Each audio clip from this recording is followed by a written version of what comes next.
My name is Akinloye Evans. So I want to do this video for you. So our topic, so we are doing what? Chemistry. So our topic today is gas law. What are the things we are going to be doing in gas law? So mainly today we are going to be doing Boyle's law and Charles law, then general gas law. Now, without wasting much of our time, let's go to Boyle's law and Charles law and general gas law. Now, what is Boyle's law? Boyle's law states that the pressure of a fixed mass of a gas, so this pressure is P. So the first letter of the pressure P, so that's P. The pressure of a fixed mass of a gas is inversely proportional to the volume, so that is volume V. I hope you understand. Provided the temperature remains constant. So it means for Boyle's law to be obeyed, the temperature must be what? It must remain constant. What do we mean by when a particular quantity is constant? It means that quantity is what? It is not changing. I hope you understand. So that's the meaning. Now, as a mathematics student, you should know that if I say x varies inversely as y, it means x varies 1 over y. If I say x varies directly as y, so it means x varies y. Now, it means pressure now, I said it is related to what? To volume. So it now means that the pressure is what? Inversely proportional to the volume. So this is the relation for Boyle's law. I hope you understand. So that's the relation for Boyle's law. Now, in mathematics, you know that whenever we want to remove the proportionality sign, we are going to what? Put k there. I hope you understand. So in mathematics, when you remove the proportional sign, you need to put what? K, that is the constant k inside. Just like in mathematics, we are going to do the same thing here also. So it's now going to be what? Pressure is equals to K over V. Now let's cross multiply. So we are now going to be having what? PV is equals to K. So now this is the formula for what?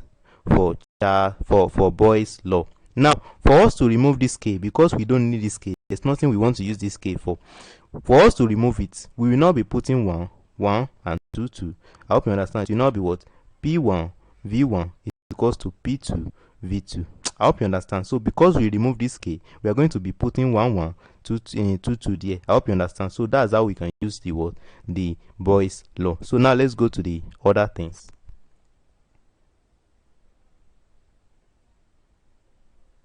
So now there's what we call the graphical representation of Boyle's law. So we have the what? Graphical representation of what? Boyle's law. So let's quickly do that now, because if you don't show the graphical representation, we normally ask question on the graphical representation. So now let's continue. So now we have what? The graphical representation of what? Of Boyle's law. Now, so this is the graphical representation of Boyle's law. So you know that Boyle's law is what? Is P varies 1 over V. So this is what we are going to be using for our graphical representation. This is the first graph. This is how it will look like. It will look like this: P 1 over V. I hope you understand. So this is the formula for the first thing. But now the diagram will change whenever you know that here we have 1 over V. Sorry, we have 1 over V here, right? So here we are going to be having V, right? We are going to be having P here.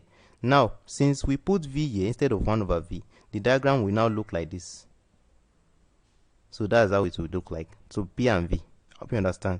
So now that's the graphical representation. Now we also have what we call representation of Boyle's law and Charles law.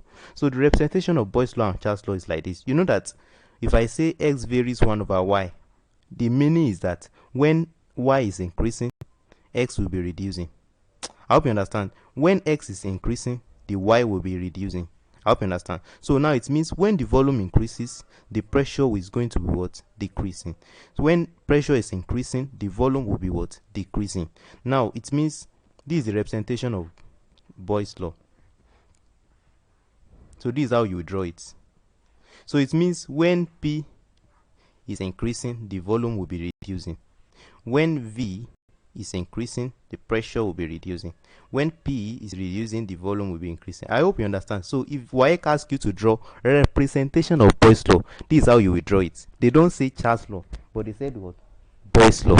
I hope you understand. So let's go to the next aspect. So now let's go to Charles law. Now, what's Charles' law? Charles' law states that the volume of a fixed mass of a gas is directly proportional to the absolute temperature in Kelvin. Now, volume V is what? Also provided the pressure remain constant. So provided the pressure remain constant. So if pressure is not constant, it will Charles' law will not be obeyed. I hope you understand. So it will not be obeyed.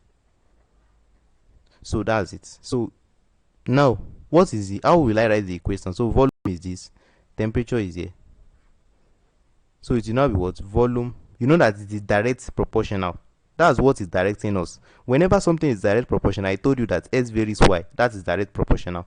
S varies 1 over Y, that is inverse proportional. So it means direct proportional here will be what? V varies T. I hope you understand. So that's the formula.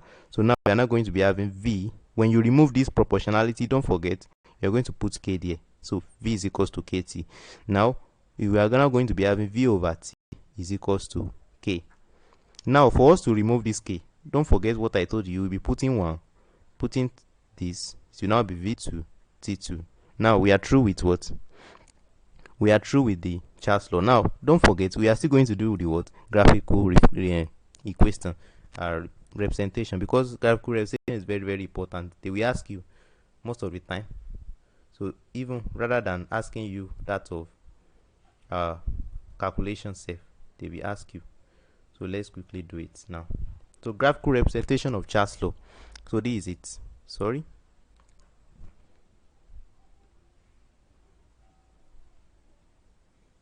So graphical representation of Charles law. So this is how it looks like. You know that it's direct proportional. Now, there's something I didn't tell you. You say that they said absolute temperature in Kelvin.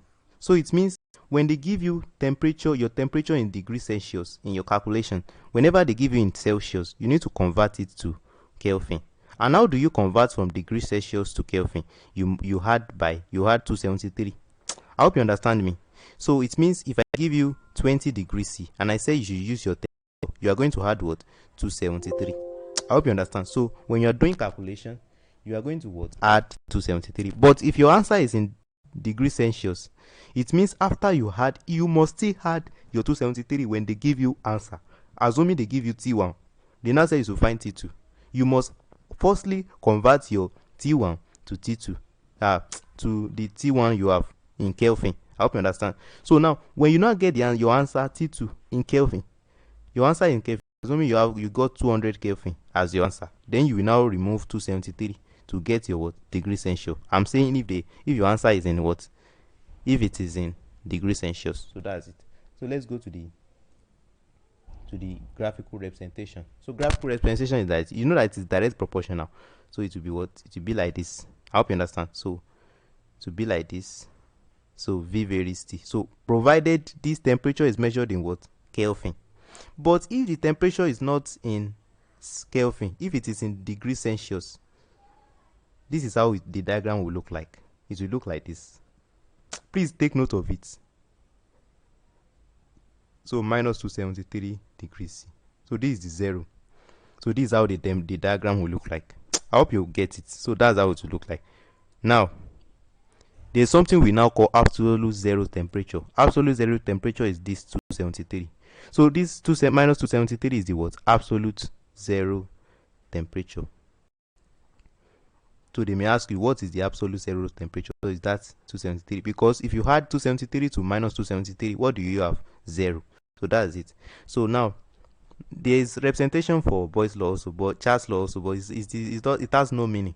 It means when the volume is increasing, the temperature also is increasing. So there's nothing pressure about it. So let's go to general gas law. As I told you earlier, that general gas law is the combination of Boyle's law and Charles' law. So Boyle's law is what? PV is equals to K. Don't forget. And I said V over T is the Charles law. So now combine it together. So it's now going to be what? PV over T is equals to K. So this is the what? This is the general gas law. Don't forget, whenever you want to remove K, what will you be putting there? You'll be putting P1 V1 over T1 is equals to P2 V2 over T2. So that's the equation. So that's it. So that's how to do it. I think it also have a great representation also. So that's that for. I hope you now know general gas law now and all everything about it. So it's very simple. So that's that for this video.